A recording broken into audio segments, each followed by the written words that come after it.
Hello class ninth. आज का ये वीडियो ट्रायंगल चैप्टर का इंट्रोडक्शन वीडियो है। इंट्रोडक्शन को हमने 2 पार्ट में डिवाइड किया है। पहले पार्ट में आप ट्रायंगल की definitions, types of triangle, median of triangle और एल्टीट्यूड ऑफ ट्रायंगल्स के बारे में सीखेंगे और दूसरे पार्ट में congruent triangle, criteria for congruency के बारे में सीखेंगे।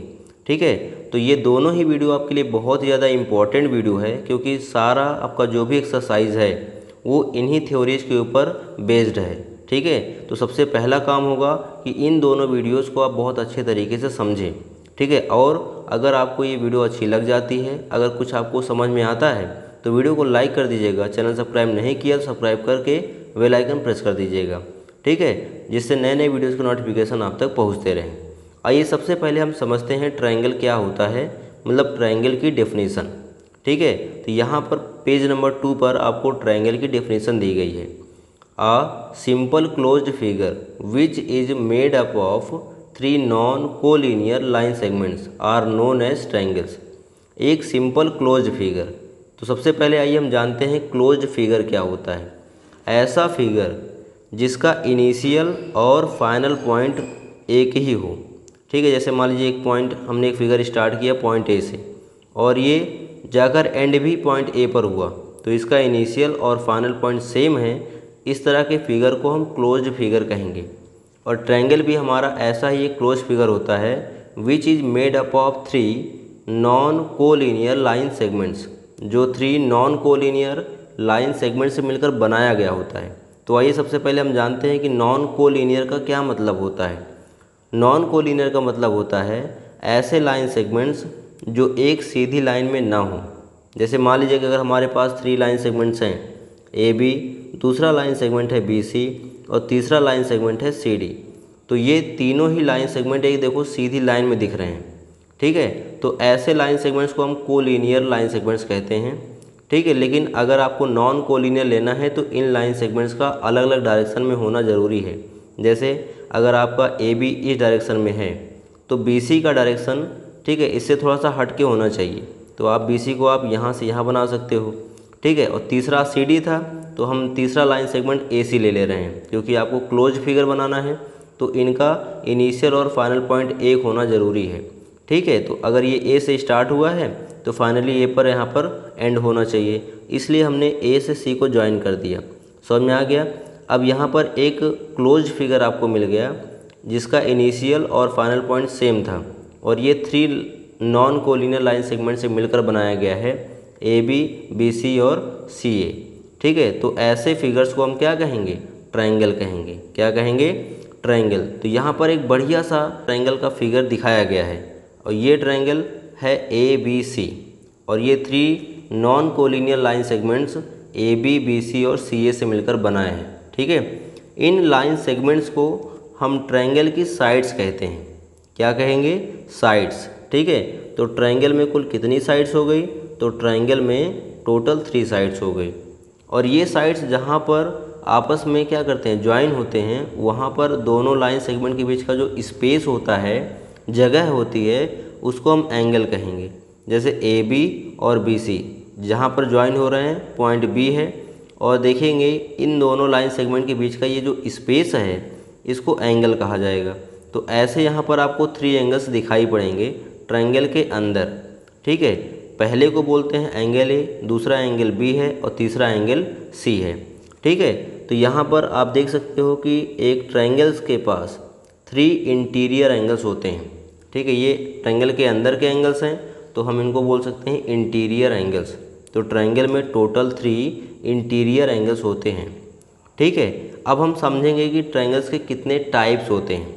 तो यहाँ पर आपने देखा कि ट्रायंगल के मेनली 2 पार्ट हैं, पहला साइड, दूसरा एंगल। तो ट्रायंगल के टाइप्स को भी हम इन्हीं दोनों पार्ट के बेस पर समझेंगे। टाइप्स ऑफ ट्रायंगल, इसमें पहला हम समझेंगे साइड के बेस पर और दूसरा समझेंगे एंगल के बेस पर। तो साइड्स के बेस पर 3 टाइप के यहाँ पर ट्रायंगल आपको पढ़ाए जाएंगे।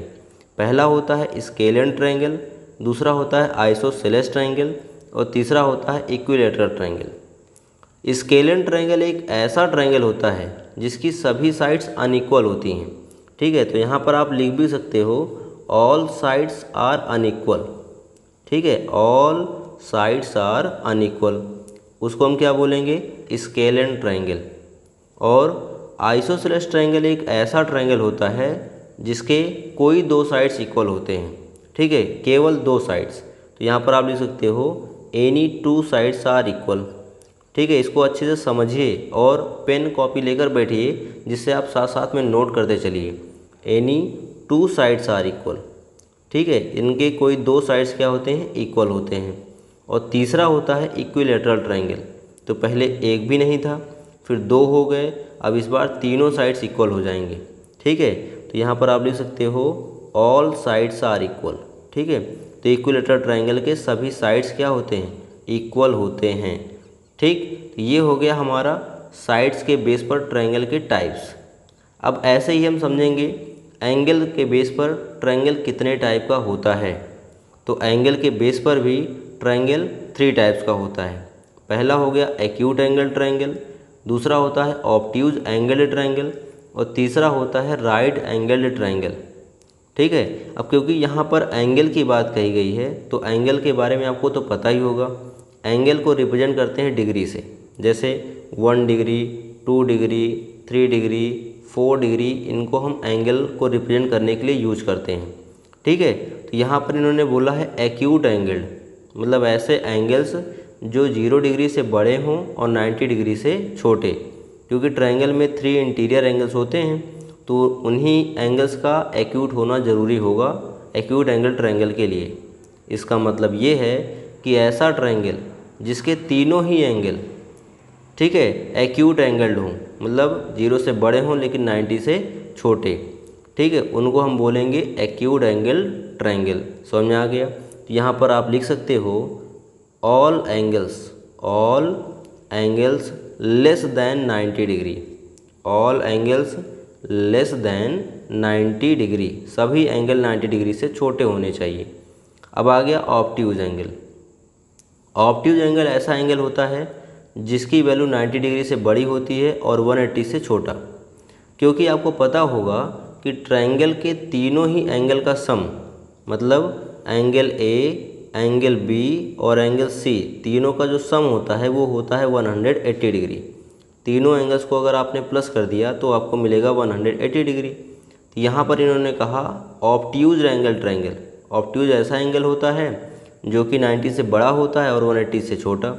तो अगर यहाँ पर आपने कोई एक एंगल ले लिया 90 से बड़ा, मान लीजिए इसी को आपने ले लिया 100 डिग्री, ठीक है, और तीनों का सम होता है 180, ठीक है, तो उसमें से एक हो गया 100, तो बाकी का दोनों मिलाकर कितना होना चाहिए, 80 होना चाहिए।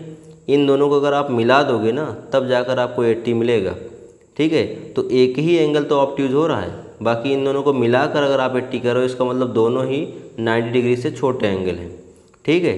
तो आप लिख सकते हो ऑब्ट्यूज एंगल ट्रायंगल ऐसा ट्रायंगल होता है, ठीक है, जिसका कोई एक एंगल 90 डिग्री से बड़ा हो, ठीक है। तो ओनली वन एंगल आप लिख सकते हो, only one angle more than 90 degree, केवल एक एंगल क्या हो, 90 डिग्री से बड़ा हो। समझ में आ गया। उसको बोलेंगे क्या, ऑब्ट्यूज एंगल्ड ट्रायंगल। फिर आपका आता है राइट एंगल्ड ट्रायंगल। अब आपको राइट एंगल के बारे में तो पता ही होगा, ठीक है। ऐसा एंगल जो 90 डिग्री के इक्वल होता है उसको हम बोलते हैं राइट एंगल।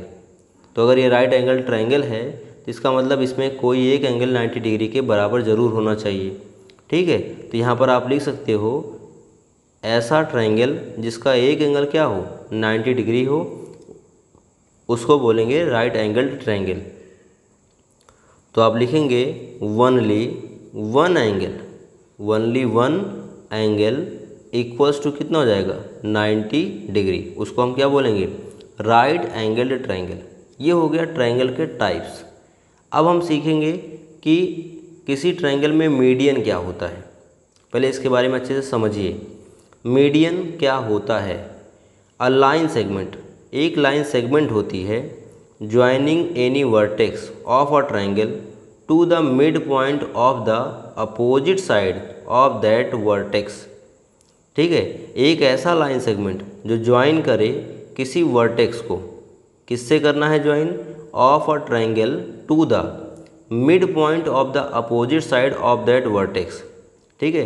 किसी वर्टेक्स को उसके अपोजिट साइड के मिड पॉइंट को जो ज्वाइन करने वाला लाइन सेगमेंट होगा उसको हम मीडियन कहेंगे। जैसे अगर यहाँ पर आपका एक ट्रायंगल ABC दिया गया है तो ये जो आपके लेटर्स दिख रहे हैं इनको हम वर्टेक्स बोलते हैं, वर्टेक्स A, वर्टेक्स B और वर्टेक्स C।